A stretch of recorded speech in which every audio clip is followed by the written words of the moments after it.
عليكم وليد برج الجدي، ازيكم عاملين ايه؟ وحشني جدا جدا. من الفيديو اللي فات برج الجدي، النهارده ان شاء الله هنعمل قراءه ليك للاسبوع الاول من شهر نوفمبر عام 2023. اول حاجه هنتكلم عن الطاقه العامه، والطاقه العامه بتشمل مال، صحه، عمل، اسره. بعد كده نترك القراءه العاطفيه تخص اعزاب مرتبطين منفصلين كراش. قبل ما نبدا اتمنى منك تعمل لايك للفيديو، اشتراك للقناه، شير كتير لكل احبابك واصدقائك. كمان بالنسبه للقراءات الخاصه اتواصلوا على الواتساب الموجود في صندوق الوصف، هتدي الادمن تفيدكم بكل التفاصيل. بالنسبه للقراءات المجانيه اكتبوا كومنت كتير، ادمن تقدروا تعملوا لايك وشير الفيديو يجيب اعلى نسبه مشاهده. هو ده اللي بيحصل معانا قراءه مجانيه، وان شاء الله تكون او تكوني من سعداء حيث كل وانا بقرا. ويلا نسمي بالله ونبدا نوزع كروت.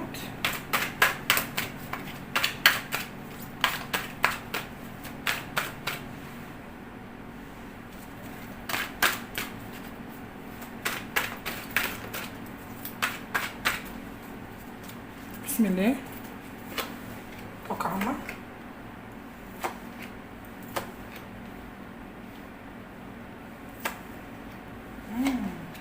طاقة ثلاثية.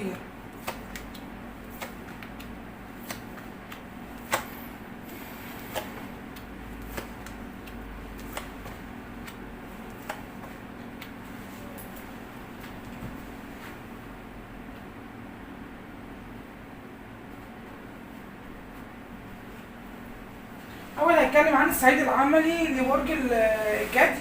في مشروع أنت عامله أو شيء صغير شايفاه هيكبر إن شاء الله بإذن الله. شايفة إن أنت عندك تغييرات إيجابية في العمل بشكل كبير جدا. أنت كل اللي شاغل تفكيرك حاليا هو العمل فقط.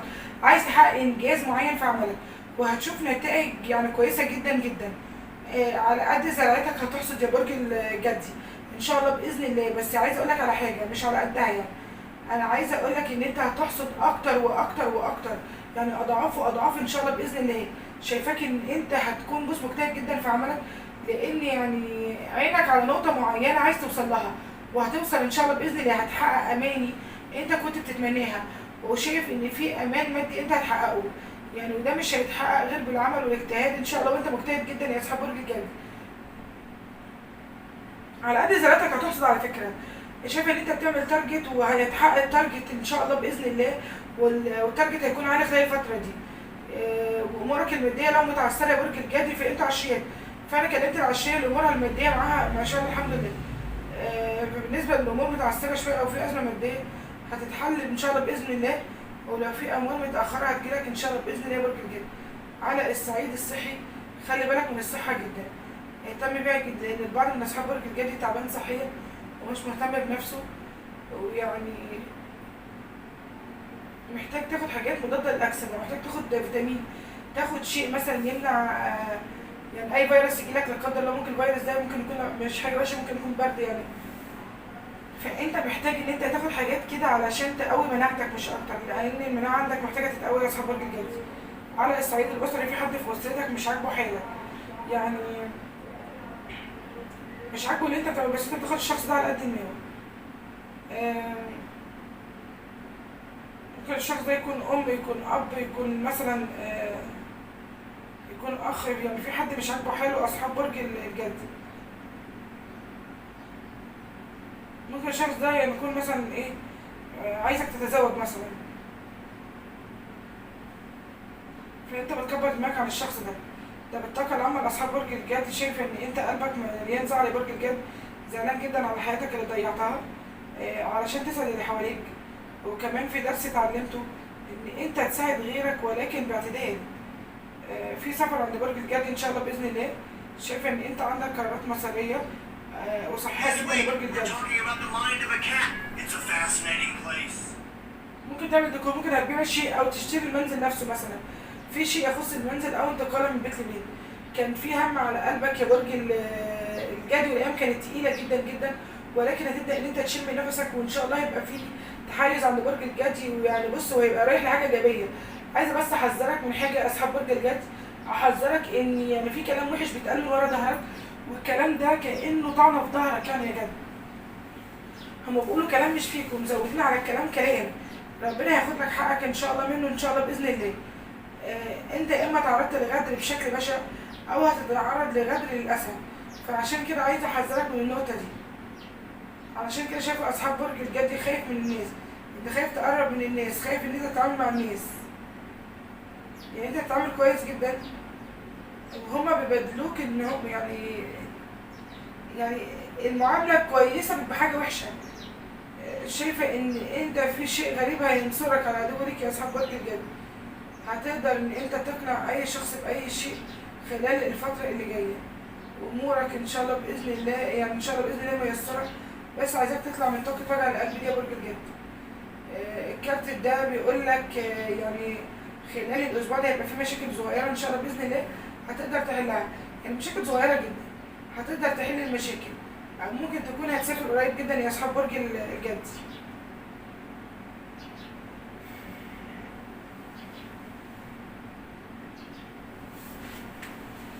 تعالوا نشوف اخبار العزاب ايه.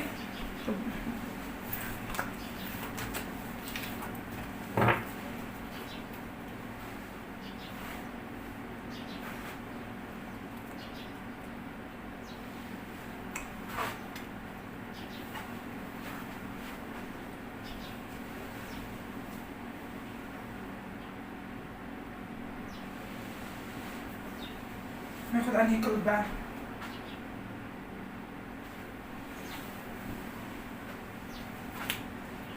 ناخد دي. تعالى اول حاجه ناخد طاقه العزاب، بعدين ناخد طاقه المرتبطين. هنعمل علاقات ثلاثيه اخر القراءه، تمام؟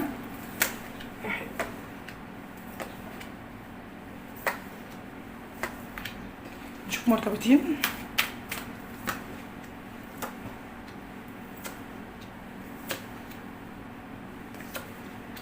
عزاب اصحاب برج الجدي، انا شايفه ان في علاقه صداقه كده هتتحول لحب، مع ان الشخص ده انت متخانق معاه قبل كده ومتنرفز عليه على فكره. يعني في شخص انت كنت متخانق معاه او في سوء تفاهم او ما بتقوش بعض. تخيل بقى العلاقه دي هي علاقه صداقه هتتحول لحب، ما تعرفش ازاي. الناس اللي مرتبطه وعندها مشاكل شايفه ان في عتاب بينك وبين الحبيب في مصالحات، ولكن في طرف ثالث و يعني بيراقب الحبيب وانت، فخلي بالك جدا في كارما. لو انت يا برج الجدي حد ظلمك او شخص مثلا ظلمك فهو هيتظلم، يعني في كارما رايحه للشخص ده على فكره. انا شايفه ان امورك العاطفيه هتكون تمشي ممتازه جدا جدا، وزي ما قلت لك ان في علاقه صداقه هتتحول لحب بشكل كبير.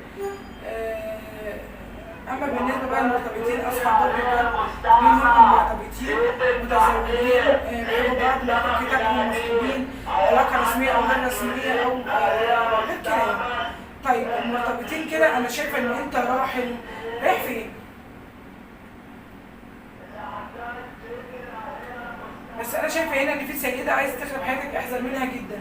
السيده دي يعني ممكن تكون بتاعت اعمال واصحاب، لانها عامله عمل بالتفرقه او بالنفوذ بينك وبين الزوج، فيمكن خارجيا انت والزوج او الزوجه يعني شايفه ان انتوا كويسين جدا، ولكن اللي في القلب في القلب.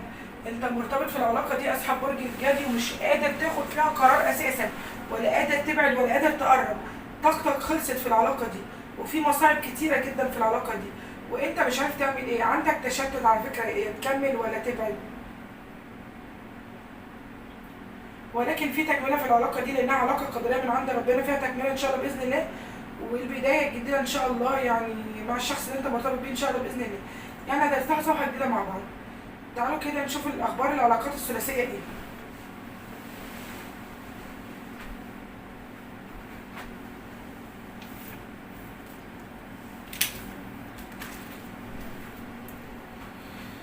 بص، هي القراءه تكون راحه منفصلين، مش علاقه ثلاثيه تحديدا، يعني هي ممكن تبقى منفصلين كمان، تمام؟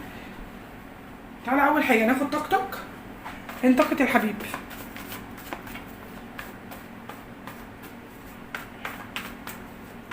ناخد طاقه برج الجدي،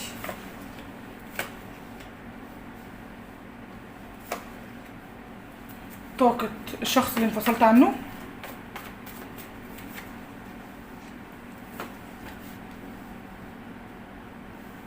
او الشخص ده على فكره ممكن يكون لسه معاك. طبعا نحلل الكروت.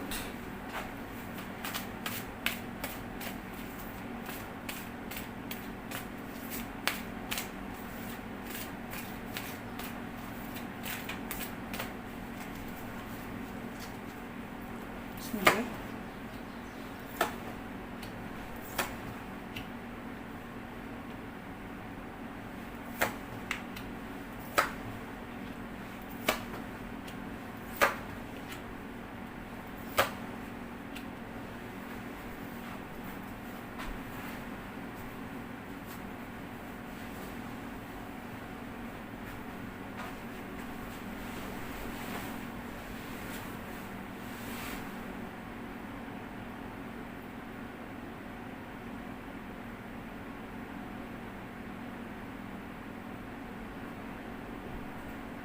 بص يا جد،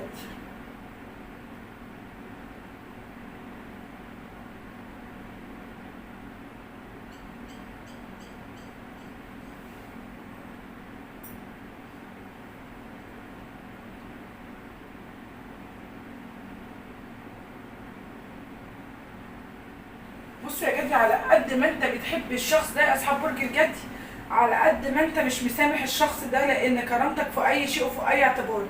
برج الجدي اتظلم في العلاقه دي بشكل كبير ومش مسامح الشخص ده مهما عمل، مع انك من جواك قلبك وجعك وشايف الدنيا ضلمه وبتفكر في الذكريات واللي كان، بس رافع سيفك قوي على الشخص ده وعندك شكوك كتير وتجاهل وفي سوء تفاهم حصل، ومن بعدها ما يعني ما بيقدروش انتوا تتواصلوا، ما بقيتوش تتكلموا.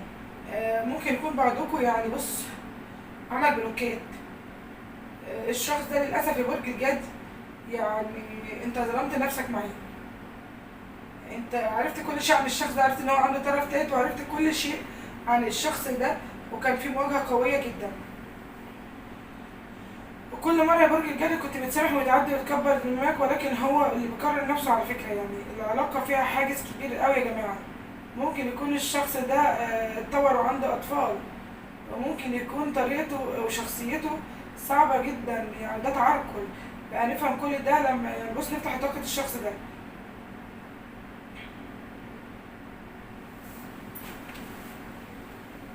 تعالى نحط الطاقة بتاعت الشخص ده.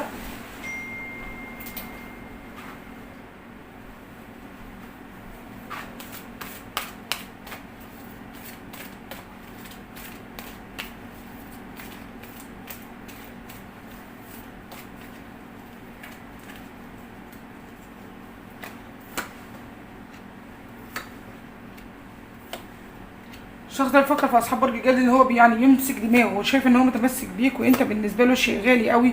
والشخص ده كان بيعجبه دماغك قوي حتى لو انت مثلا اصغر منه في السن، دماغك بتعجبه، بتعرف تفكر، بتعرف تخطط. فالحبيب شايفك ان انت دلوقتي عايش حياتك يا اصحاب برج الجدي وناجح جدا في عملك ومبسوط من غيره على فكره. وعلى فكره هو عارف ان هو شخصيه يعني ضعيفه جدا قدامك، لان هو شايفك ان انت شخصيه قويه وبيعمل لك الف حساب. انا شايفه ان وكأن العلاقه دي حصل فيها ايه، هقول لكم. انتوا كنتوا بتحبوا بعض وحصل مشاكل والشخص ده سابك ومشي وراح تزوج مثلا. ممكن ده ينطبق على البعض على فكره، لان انا شايفه ان ده حبك الاول يا برج الجد، او ده اخطر شخص انت حبيته. يعني اكتر شخص بص كان فن. فالشخص ده مش حابب يخسرك على فكره، مش حابب يخسر اصحاب برج الجدي نهائي، بس مش حابب يخسر الطرف التالت. هو مش عايز يخسرك في نفس الوقت، ولكن هو عارف ان انتوا الاتنين مش هتبقوا نافعين مع بعض. يعني بص هو نفسه يبقى معاك وفي نفس الوقت الطرف التالت يكون موجود، بس ازاي؟ عشان كده هو متعلق ما بين السماء والارض، ان هو يعني من كتر التفكير بيفكر فيك وبيفكر في اللي كان. الحيرة هنا واكلة دماغه جدا، مش عارف يعمل ايه. هو محتار وضايع وحيران ومش عارف ياخد اي قرار في اي حاجة، حاسس انه تعبان جدا.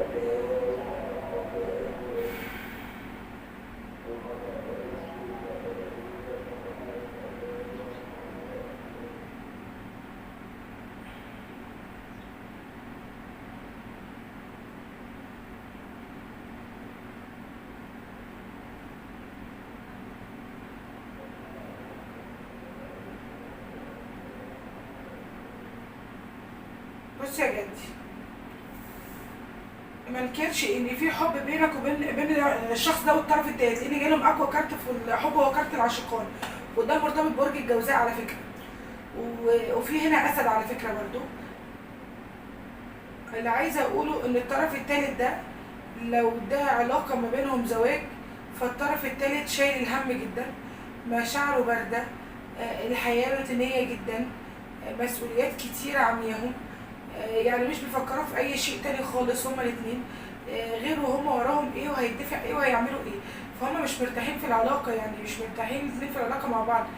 مش عايزه اقول لحبيبي هو اللي مش مرتاح ولا ده مش مرتاح، الاثنين مش مرتاحين مع بعض قوي، كأن الطرف التالت يعني بص موجود في العلاقه دي غصب. مش قادر يطلع منها، بالاخص لو في اطفال.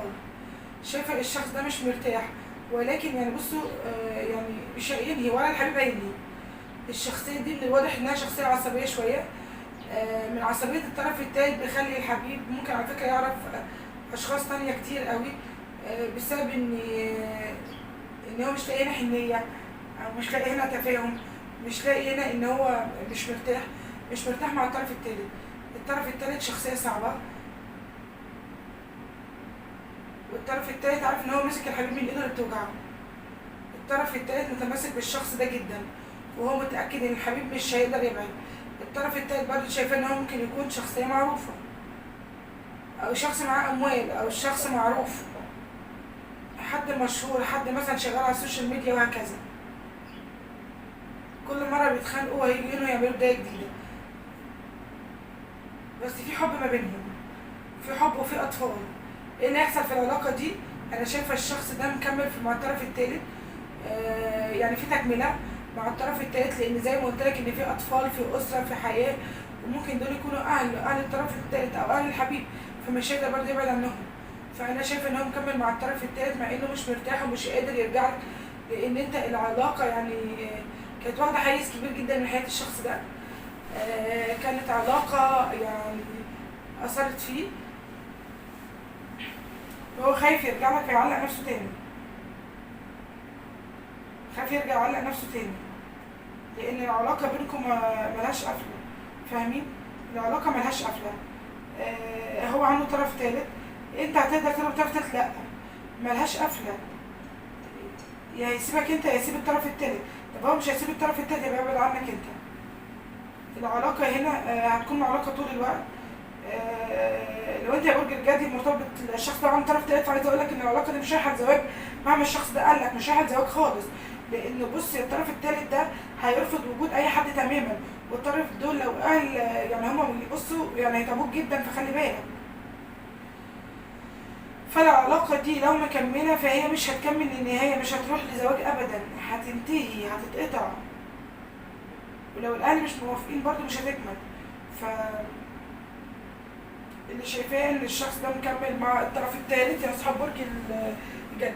برج الجدي بكده نكون خلصنا القراءه بتاعتنا. اتمنى القراءه تنطبق عليكم، بتمنى منك لايك للفيديو، اشتراك للقناه، شير كتير لكل حبايبك واصدقائك. كمان بالنسبه للقراءات الخاصه تتواصلوا على الواتساب الموجود في صندوق الوصف، وتكتبوا الادمن تفيدكم بكل التفاصيل. بالنسبه للقراءات المجانيه اكتبوا كومنت كتير على قد تقدروا، بعد ما لايك وشير والفيديو يجيب اعلى مشاهده. هو ده اللي بيحصل معانا قراءه مجانيه، وان شاء الله تكونوا او تكوني من سعداء حظكم وانا بالقراءه. واشوفكم كده على خير، والسلام عليكم ورحمه الله وبركاته.